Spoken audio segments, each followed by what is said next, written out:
बुटवल-नारायणघाट सडक खण्डबाट आयो खुसीको खबर। दर्शकबिन नमस्कार, तपाईहरू यदि बेला हेर्दै हुनुहुन्छ खबर संवाद। यदि हाम्रो च्यानललाई अहिलेसम्म पनि सब्स्क्राइब गर्नुभएको छैन भने कृपया सब्स्क्राइब गर्नुहोला र सँगै रहेको बेल आइकनलाई पनि क्लिक गर्न नभुल्नुहोला भन्दै लागौं आजको भिडियो सामग्रीतर्फ। बुटवल-नारायणघाट सडक आयोजनामा पछिल्लो समय उल्लेख्य प्रगति देखिएको छ। नेपालकै महत्त्वपूर्ण पूर्व पश्चिम महेन्द्र राजमार्ग अन्तर्गत पर्ने यो सडक खण्डको निर्माणमा हाल अप्रिल 2025 भित्र अहिलेसम्मकै उच्च भौतिक प्रगति देखिएको छ। आयोजनाका अनुसार केवल 1 महिनामा 3.63% भौतिक प्रगति हासिल गर्दै यो आयोजनाले गति लिएको छ। अप्रिल महिनाको यो उपलब्धि आयोजनाका लागि मात्र होइन, समग्र राष्ट्रिय पूर्वाधार विकासका हिसाबले पनि उल्लेख्य प्रगति मानिएको छ। लामो समयदेखि सुस्त गतिमा अगाडि बढिरहेको आयोजनाले पछिल्लो समय देखाएको सक्रियता जनस्तरमै सकारात्मक रूपमा लिएको छ। आयोजनाले जानकारी गराए अनुसार मे 2025 मा यो प्रगतिको रेकर्ड समेत तोड्ने लक्ष्य लिएको छ। हालको अवस्थालाई बुटवल-नारायणघाट सडकको 82% भाग कालपत्र भइसकेको छ। यसले यात्रु तथा सवारी साधनलाई सहज यात्रा गर्न दिने वातावरण सिर्जना गरेको छ। आयोजनाका अनुसार हालसम्म कुल भौतिक प्रगति 64% पुगेको छ, जुन पछिल्लो केही महिनामा निकै उत्साहजनक रूपमा अगाडि बढिरहेको सङ्केत हो। यस वर्ष अप्रिल महिनामा मात्रै 3.26% काम गर्ने लक्ष्य राखिएको भए पनि सोभन्दा बढी प्रगति हासिल गर्न सफल भएको बताइएको छ। पूर्व निर्धारित लक्ष्य नाग्दै काम अघि बढ्नु आफैमा सकारात्मक सूचक हो। अझ मे महिनाको लक्ष्य उच्च राखिएको छ, जुन पूरा गर्न रातको समयमा पनि कामलाई तीव्रता दिएको छ।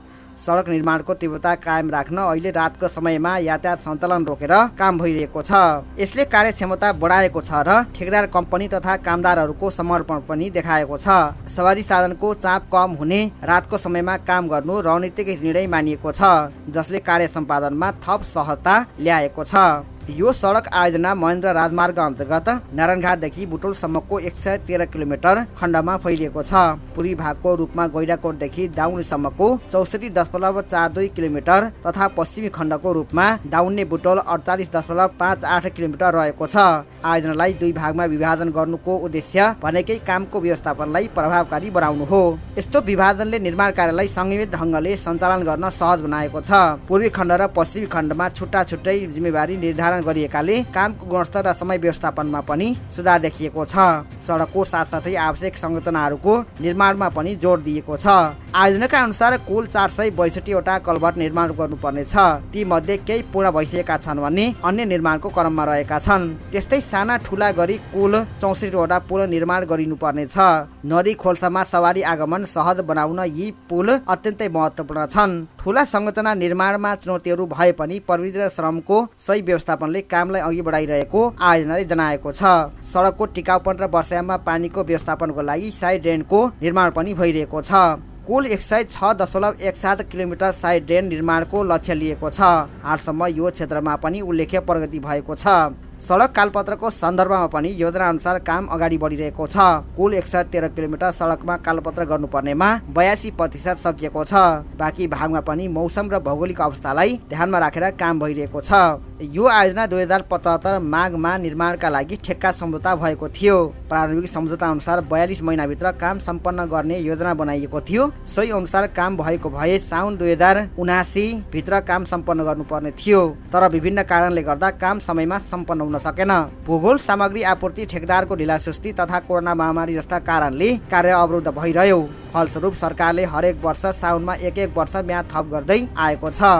हाल भने अवस्था परिवर्तन आएको छ। आयोजनाले पछिल्लो समय देखाएको कामको प्रगति हेर्दा अबको केही महिनाभित्र सडक पूर्ण रूपमा सञ्चालनमा ल्याउने अपेक्षा गर्न सकिने देखिएको छ। यो आयोजनाको कुल लागत 16.79 करोड 52 लाख रुपियाँ अनुमान गरिएको छ। यसमा राष्ट्रिय ढाँचाको पूर्वाधारको रूपमा रहेकाले सरकारी बजेटबाट कार्य अघि बढाइएको हो। यति ठुलो लगानीमा निर्माण भइरहेको विकास परियोजनाहरूले स्थानीयदेखि राष्ट्रिय तहसम्म प्रभाव पार्ने भएकाले यसको सफल कार्यान्वयन महत्त्वपूर्ण मानिएको छ। योजना अनुसार बजेटको व्यवस्थापन भइरहेको छ भने अनुगमन तथा मूल्याङ्कनको काम पनि नियमित रूपमा अगाडि बढिरहेको छ।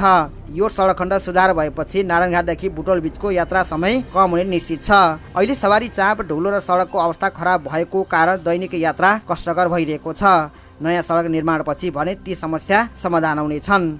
यात्रुहरूलाई मात्र होइन व्यापारिक प्रयोजनका लागि पनि यो सडकले ठूलो भूमिका खेल्नेछ। तराई तथा पहाडी क्षेत्रबीचको मुख्य यातायात नक्सा यही सडक हो जसले कृषि, उद्योग, पर्यटन लगायतका क्षेत्रमा सकारात्मक असर पार्नेछ। बुटवल-नारायणघाट सडक आयोजना नेपालको विकास यात्रामा एक महत्त्वपूर्ण पाटो हो। यो आयोजनाले गति लिँदै गरेको अवस्था सकारात्मक सङ्केत हो। तय गरेको योजना, स्रोत, समय र समर्पणको सहकार्यले अबको केही महिनामा आयोजनाले अपेक्षित लक्ष्य पूरा गर्न सक्ने सम्भावना देखिएको छ। सडक पूर्ण रूपमा सञ्चालनमा आएपछि यसले केवल भौतिक पूर्वाधारको क्षेत्रमा योगदान दिनेछ तर देशको आर्थिक समृद्धिमा समेत टेवा पुर्याउनेछ। आयोजनाको गुणस्तरीय कार्यान्वयनका लागि सम्पूर्ण पक्षको सहकार्य अपरिहार्य छ।